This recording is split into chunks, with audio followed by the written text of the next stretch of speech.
বিশ্বকাপ দূরে থাক, এশিয়া কাপ খেলার স্বপ্ন বাংলাদেশের জন্য অনেক কিছু। ইতিহাস বলছে এখন পর্যন্ত একবারই এশিয়া কাপে খেলতে পেরেছে বাংলাদেশ, সেটাও সেই 1980 সালে। তবে এবার অন্তত সাহসী বাংলাদেশ ব্যর্থতার অতীত থেকে বেরিয়ে এশিয়া কাপ খেলার স্বপ্ন দেখছে দল। আর সেই স্বপ্নের সারথি ইংলিশ প্রিমিয়ার লিগে খেলা বাংলাদেশের একমাত্র ফুটবলার হামজা চৌধুরী। হামজার অভিষেক ম্যাচে এশিয়া কাপ বাছাই পর্বে ভারতকে তাদের মাটিতেই রুখে দিয়েছে বাংলাদেশ, আদায় করে নিয়েছে 1 পয়েন্ট। গ্রুপের অপর ম্যাচ সিঙ্গাপুর ও হংকং, ম্যাচটিও হয়েছে গোলশূন্য ড্র, অর্থাৎ গ্রুপের 4 দলেরই প্রথম ম্যাচ শেষে পয়েন্ট সমান 1, যেখানে কিনা বাকি ম্যাচগুলো শেষে গ্রুপ সেরা দল টিকিট পাবে এশিয়া কাপের।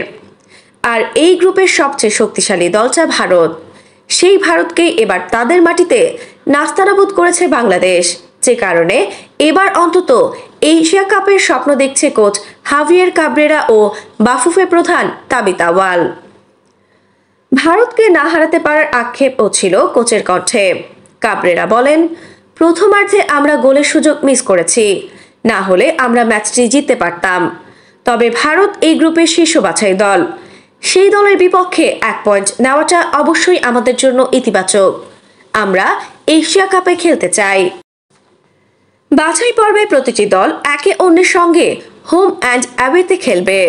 6 ম্যাচ পর সর্বোচ্চ পয়েন্টধারী গ্রুপ চ্যাম্পিয়ন হিসেবে 2027 সালে সৌদি আরবে এশিয়া কাপ খেলতে পারবে, যা নিয়ে এখন স্বপ্ন দেখতে শুরু করেছেন বাফুফে প্রধান। আর বাফুফে প্রধানকে সেই সাহসটা জুগিয়েছেন হামজা। তিনি বলেন, আমরা সৌদি আরবে এশিয়া কাপ খেলতে চাই। ভারতের বিপক্ষে 1 পয়েন্ট আমাদের সেই যাত্রার অংশ। হামজা সহ গোটা দলই ভালো খেলেছে। অভিষেক ম্যাচে হামজার পারফরমেন্স নিয়ে বাংলাদেশ কোচ বলেন, তিনি অত্যন্ত বড় মাপের খেলোয়াড় ও মানুষ। আজ প্রথম ম্যাচেই তিনি নিজেকে উজাড় করে দিয়েছেন। আফসানা নওরিন, বাংলা স্পোর্টস।